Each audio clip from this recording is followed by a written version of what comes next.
Friends, ಹೇಗಿದ್ದೀರಾ? Two generation ಚಾನಲ್ಗೆ ಸ್ವಾಗತ. ಈ ದಿನ ನಿಮ್ಮೊಂದಿಗೆ ಶೇರ್ ಮಾಡುತ್ತಿದ್ದೇನೆ ಫ್ರೆಂಡ್ಸ್. ಗರಿಗರಿಯಾದ ಮಸಾಲ ಅಕ್ಕಿ ರೊಟ್ಟಿ ಸೂಪರ್ ಆಗಿರ್ತದೆ, ತುಂಬ ಹೆಲ್ದಿ ಕೂಡ.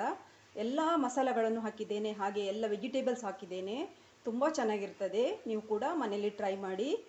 ಮನೆಯಲ್ಲಿ ಈ ಥರ ಒಂದು ರೊಟ್ಟಿ ಮಾಡಿಕೊಟ್ರೆ ಬೆಳಗಿನ ನಮ್ಮ ಬ್ರೇಕ್ಫಾಸ್ಟಿಗೆ ತುಂಬ ಇಷ್ಟಪಟ್ಟು ತಿಂತಾರೆ ಫ್ರೆಂಡ್ಸ್. ಹಾಗೆ ಇಡೀ ದಿವಸ ನಮಗೆ ಬೇಕಾದಂಥ ಎಲ್ಲ ಎನರ್ಜಿ ಕೊಡ್ತದೆ ಈ ನಮ್ಮ ಅಕ್ಕಿ ರೊಟ್ಟಿ.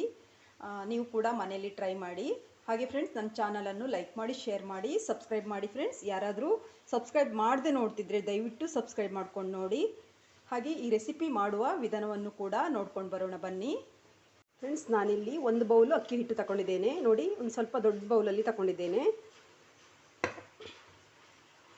ಹಾಗೆ ಸ್ವಲ್ಪ ಸಬ್ಬಸಿಗೆ ಸೊಪ್ಪು ತಗೊಂಡಿದ್ದೇನೆ, ಚೆನ್ನಾಗಿ ತೊಳೆದು ಕಟ್ ಮಾಡಿ ಇಟ್ಕೊಂಡಿದ್ದೇನೆ.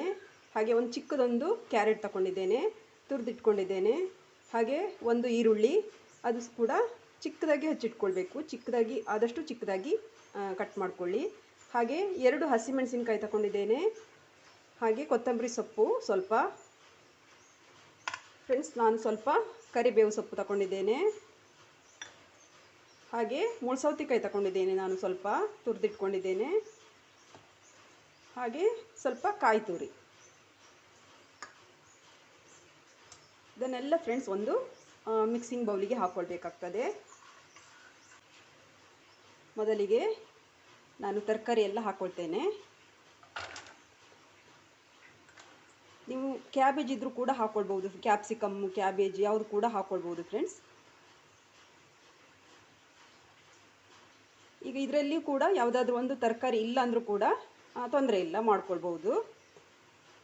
ಒಂದಿಲ್ಲ ಅಂದ್ರೆ ಆಗೋದಿಲ್ಲ ಹಾಗೇನಿಲ್ಲ, ಮಾಡ್ಕೊಳ್ಬೋದು.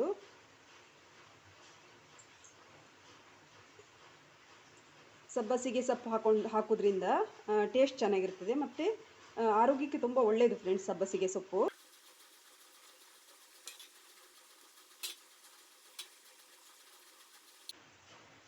ಈಗ ಫ್ರೆಂಡ್ಸ್ ಸ್ವಲ್ಪ ಶುಂಠಿ ತಗೊಂಡಿದ್ದೇನೆ. ನೋಡಿ, ಚಿಕ್ಕ ಸ್ಪೂನಲ್ಲಿ ತಗೊಂಡಿದ್ದೇನೆ, ಕಟ್ ಮಾಡಿ ಇಟ್ಕೊಂಡಿದ್ದೇನೆ, ಹಾಕೊಳ್ಳುವ. ಡೈಜೆಷನಿಗೆ ಒಳ್ಳೆಯದು. ಹಾಗೆ 1 ಸ್ಪೂನು ಜೀರಿಗೆ ತಗೊಂಡಿದ್ದೇನೆ, ಇದು ಕೂಡ ಆ್ಯಡ್ ಮಾಡುವ. ಎಲ್ಲವನ್ನು ಮಿಕ್ಸ್ ಮಾಡೋಣ ಮೊದಲಿಗೆ.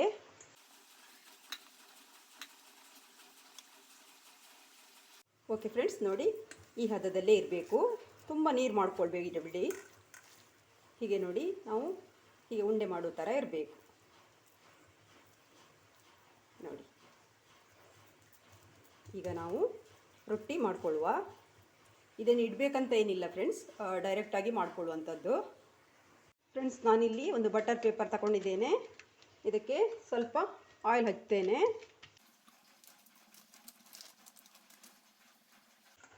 ಈಗ ಫ್ರೆಂಡ್ಸ್, ನಾವು ಸ್ವಲ್ಪ ಹಿಟ್ಟನ್ನು ತಗೊಳ್ಳುವ. ನಮಗೆ ಎಷ್ಟು ದೊಡ್ಡದು ಬೇಕು ಅಷ್ಟು ದೊಡ್ಡದು ತಗೊಳ್ಳುವ. ಈಗ ನೋಡಿ, ಹೀಗೆ ತೆಳ್ಳಗೆ ತಟ್ಕೊಳ್ಬೇಕು ಫ್ರೆಂಡ್ಸ್, ತುಂಬ ತೆಳುವಾಗಿ ತಟ್ಕೊಳ್ಳಿ.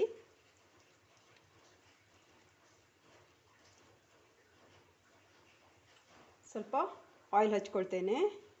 ನೀವು ನೀರಲ್ಲಿ ಕೂಡ ಮಾಡ್ಕೊಳ್ಬೋದು, ನೀರು ಮುಟ್ಕೊಂಡು ಕೂಡ, ಯಾಕೆಂದರೆ ಕೈಗೆ ಅಂಟುವುದಿಲ್ಲ ಮತ್ತು ತೆಳುವಾಗಿ ಬರ್ತದೆ ಫ್ರೆಂಡ್ಸ್. ನಾವು ಹೀಗೆ ತಟ್ಟುವಾಗ ತೆಳುವಾಗಿ ಬರ್ತದೆ.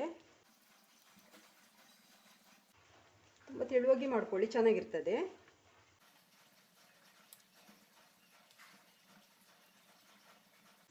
ನೋಡಿ ಎಷ್ಟು ಚೆನ್ನಾಗಿ ಬಂದಿದೆ ಅಲ್ವಾ. ಈಗ ಹಂಚನ್ನು ಬಿಸಿ ಇಡುವ. ನೋಡಿ ಫ್ರೆಂಡ್ಸ್, ಹಂಚು ಬಿಸಿ ಆಗಿದೆ, ಮೀಡಿಯಂ ಫ್ಲೇಮಲ್ಲೇ ಇಟ್ಕೊಳ್ಳಿ. ನಾವು ಈಗ ತಟ್ಟಿದಂಥ ರೊಟ್ಟಿಯನ್ನು ಹಾಕ್ಕೊಳ್ಳುವ. 1 ಮಿನಿಟ್ಸ್ ಹೀಗೆ ಇರಲಿ ಫ್ರೆಂಡ್ಸ್, ಈಸಿಯಾಗಿ ಬರ್ತದೆ. ನೋಡಿ ಫ್ರೆಂಡ್ಸ್, ಈಗ ಈಸಿಯಾಗಿ ಬಿಟ್ಕೊಳ್ತಾ ಇದೆ ನೋಡಿ.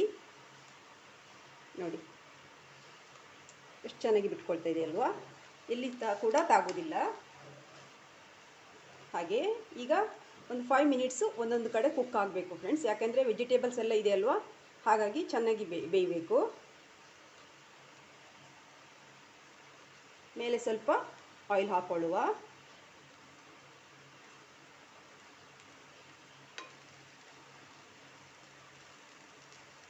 ನಾನು ಕೊಕೊನಟ್ ಆಯಿಲ್ ಹಾಕ್ಕೊಳ್ತಿದ್ದೇನೆ, ಚೆನ್ನಾಗಿರ್ತದೆ ಅಕ್ಕಿ ರೊಟ್ಟಿಗೆ. ಕೊಕೊನಟ್ ಆಯಿಲ್ ತುಂಬ ಚೆನ್ನಾಗಿರ್ತದೆ. ಒಂದು ಕಡೆ ಬೆಂದಿದೆ ಫ್ರೆಂಡ್ಸ್. ಈಗ ಪುನಃ ಟರ್ನ್ ಮಾಡೋಣ. ನೋಡಿ ಎಷ್ಟು ಚೆನ್ನಾಗಿ ಬಂದಿದೆ ಅಲ್ವಾ? ನೋಡಿ ಸೂಪರ್ ಆಗಿರ್ತದೆ ಫ್ರೆಂಡ್ಸ್. ಒಂದು ರೊಟ್ಟಿ ತಿಂದರೆ ನಮಗೆ ಹೊಟ್ಟೆ ಫುಲ್ ಆಗ್ತದೆ, ಯಾಕೆಂದರೆ ವೆಜಿಟೇಬಲ್ಸ್ ಇದೆ, ಹಾಗೆಯೇ ಕೊಕೊನಟ್ ಹಾಕಿದ್ದೇನೆ, ತುಂಬ ಚೆನ್ನಾಗಿರ್ತದೆ.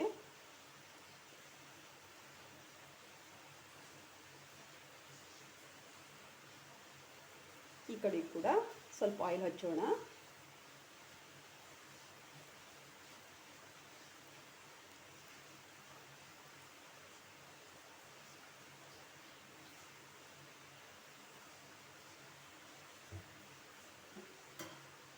ಇಲ್ಲಿ ಕುಕ್ ಆಗ್ತಾ ಇರಲಿ, ಇನ್ನೊಂದು ರೊಟ್ಟಿ ತಟ್ಟೋಣ ಫ್ರೆಂಡ್ಸ್. ಅದು ಆಗ್ತಾ ಇರಲಿ. ಇನ್ನೊಮ್ಮೆ ಆಯಿಲ್ ಸೋರ್ಕೊಳ್ಳೋಣ, ಅದು ತೆಗಿಲಿಕ್ಕೆ ಈಸಿ ಆಗ್ತದೆ ಫ್ರೆಂಡ್ಸ್. ನೀವು ಬಟರ್ ಪೇಪರ್ ಇಲ್ಲ ಅಂದರೆ ನೀವು ಒಂದು ಹ್ಯಾಂಡ್ ಕರ್ಚಿಪ್ ಅಥವಾ ಒಂದು ಯಾವುದಾದ್ರೂ ಒಂದು ಒಳ್ಳೆ ಬಟ್ಟೆಯಲ್ಲಿ ಕೂಡ, ಒದ್ದೆ ಬಟ್ಟೆಯಲ್ಲಿ ನೀವು ಹೀಗೆ ಹಾಕ್ಕೊಳ್ಬೋದು, ರೊಟ್ಟಿ ತೊಟ್ಕೊಳ್ಬೋದು.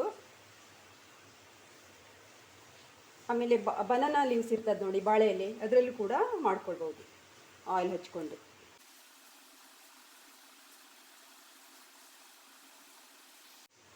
ನೋಡಿ ಎಷ್ಟು ತೆಳುವಾಗಿ ಬರ್ತದೆ ನೋಡಿ, ಎಷ್ಟು ತೆಳು ಬೇಕಾದರೂ ಮಾಡ್ಕೊಳ್ಬೋದು ನೋಡಿ. ಅದು ತರಕಾರಿ ಎಲ್ಲ ಸ್ವಲ್ಪ ಚಿಕ್ಕದಾಗಿ ಕಟ್ ಮಾಡ್ಕೊಂಡ್ರೆ ಆಯಿತು. ಓಕೆ ಫ್ರೆಂಡ್ಸ್, ರೊಟ್ಟಿ ಬೆಂದಿದೆ ನೋಡಿ. ಇದು ನೋಡಿ ಎಷ್ಟು ಚೆನ್ನಾಗಿ ಬಂದಿದೆ ನೋಡಿ ಅಲ್ವಾ? ಎಷ್ಟು ಹೀಗೆ ಬೇಯಬೇಕು ಫ್ರೆಂಡ್ಸ್. ನೋಡಿ ತುಂಬ ಸ್ವಲ್ಪ ಕ್ರಿಸ್ಪಿ ಇದೆ, ಸ್ವಲ್ಪ ಕ್ರಿಸ್ಪಿ, ಸ್ವಲ್ಪ ಸಾಫ್ಟ್ ಆಗಿದೆ. ತುಂಬ ಚೆನ್ನಾಗಿರ್ತದೆ, ಬಿಸಿ ಬಿಸಿ ರೊಟ್ಟಿ ತಿಂದರೆ ತುಂಬ ಚೆನ್ನಾಗಿರ್ತದೆ.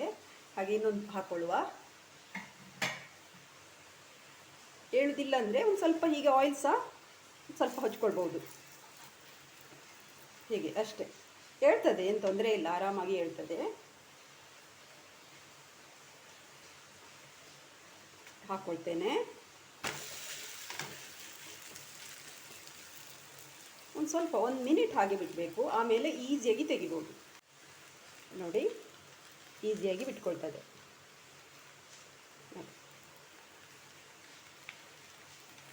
ಅಷ್ಟೇ.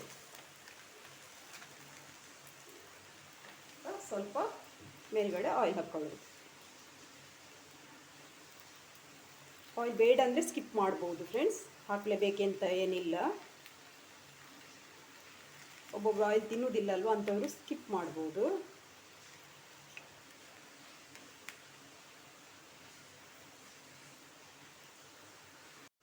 ಫ್ರೆಂಡ್ಸ್ ನೋಡಿ, ನನ್ನ ಅಕ್ಕಿ ರೊಟ್ಟಿ ರೆಡಿಯಾಗಿದೆ ನೋಡಿ, ಸೂಪರಾಗಿ ರೆಡಿಯಾಗಿದೆ. ಈಗ ಇದಕ್ಕೆ ಕಾಂಬಿನೇಷನ್ ಆಗಿ ಒಂದು ಕೆಂಪು ಚಟ್ನಿ ಮಾಡ್ಕೊಳ್ಳುವ. ಟೊಮೆಟೊ ಚಟ್ನಿ ತುಂಬ ಚೆನ್ನಾಗಿರ್ತದೆ, ಹಾಗೆ ಕೆಂಪು ಚಟ್ನಿ, ಕಾಯಿ ಚಟ್ನಿ ಬರ್ತದೆ ನೋಡಿ, ಅದು ಕೂಡ ತುಂಬ ಚೆನ್ನಾಗಿರ್ತದೆ. ನಾವು ರೆಡಿ ಮಾಡ್ಕೊಳ್ಳುವ. ಇದನ್ನು ನೀವು ರೊಟ್ಟಿ ಮನೆಯಲ್ಲಿ ಮಾಡಿ ಫ್ರೆಂಡ್ಸ್, ಹೇಗೆ ಬಂದಿದೆ ಅಂತ ನನಗೆ ಕಾಮೆಂಟಲ್ಲಿ ಹೇಳಿ ಆಯಿತಾ ಫ್ರೆಂಡ್ಸ್. ಎಲ್ಲ ಫ್ರೈ ಮಾಡಿ ಇಟ್ಕೊಂಡಿದ್ದೇನೆ ನೋಡಿ ನಾವು ಟೊಮೆಟೊ ಚಟ್ನಿಗೆ. ಏನಿಲ್ಲ ಫ್ರೆಂಡ್ಸ್, ಒಂದು ಟೇಬಲ್ ಸ್ಪೂನ್ ಆಯಿಲ್ ಹಾಕ್ಕೊಳ್ಳಿ. ಹಾಗೆ ಉದ್ದಿನಬೇಳೆ 1 ಟೀ ಸ್ಪೂನ್, 1 ಟೀ ಸ್ಪೂನ್ ಕಡಲೆಬೇಳೆ ಹಾಕ್ಕೊಂಡಿದ್ದೇನೆ. ಹಾಗೆ ಒಂದು ಅರ್ಧ ಟೀ ಸ್ಪೂನ್ ಜೀರಿಗೆ ಹಾಕ್ಕೊಂಡಿದ್ದೇನೆ. ಹಾಗೆ ಒಂದು 2 ಟೊಮೆಟೊ, ಹಾಗೆ ಬೆಳ್ಳುಳ್ಳಿ ಹಾಕ್ಕೊಂಡಿದ್ದೇನೆ. ಒಂದು 4 ಮೆಣಸಿನ್ಕಾಯಿ, ಬ್ಯಾಡಿಗೆ ಮೆಣಸಿನ್ಕಾಯಿ ಹಾಕ್ಕೊಂಡಿದ್ದೇನೆ. ಸ್ವಲ್ಪ ಕೊತ್ತಂಬರಿ ಸೊಪ್ಪು ಎಲ್ಲ ಫ್ರೈ ಮಾಡಿಕೊಂಡು ಕೂಲಾದಮೇಲೆ ಈಗ ಚಟ್ನಿ ರುಬ್ಬಬೇಕು ಫ್ರೆಂಡ್ಸ್. ನಾನು ಫ್ರೈ ಮಾಡುವಾಗ ಮರೆತೆ, ಇನ್ನೊಮ್ಮೆ ನಿಮಗೆ ಮಾಡಿ ತೋರಿಸ್ತೇನೆ ಟೊಮೆಟೊ ಚಟ್ನಿ ಮಾಡೋದು ಹೇಗೆ ಅಂತ. ಈಗ ಇದನ್ನು ನಾನು ರುಬ್ಬಿ ತರ್ತೇನೆ. ಓಕೆ ಫ್ರೆಂಡ್ಸ್, ಟೊಮೆಟೊ ಚಟ್ನಿ ಕೂಡ ರೆಡಿಯಾಗಿದೆ ನೋಡಿ. ಸೂಪರ್ ಕಾಂಬಿನೇಷನ್ ಫ್ರೆಂಡ್ಸ್ ಈ ಅಕ್ಕಿ ರೊಟ್ಟಿಗೆ. ನೀವು ಕೂಡ ಹೀಗೆ ಕಾಂಬಿನೇಷನಲ್ಲಿ ಟ್ರೈ ಮಾಡಿ, ಚೆನ್ನಾಗಿರ್ತದೆ. ಓಕೆ ಫ್ರೆಂಡ್ಸ್, ಈಗ ಸರ್ವ್ ಮಾಡೋಣ.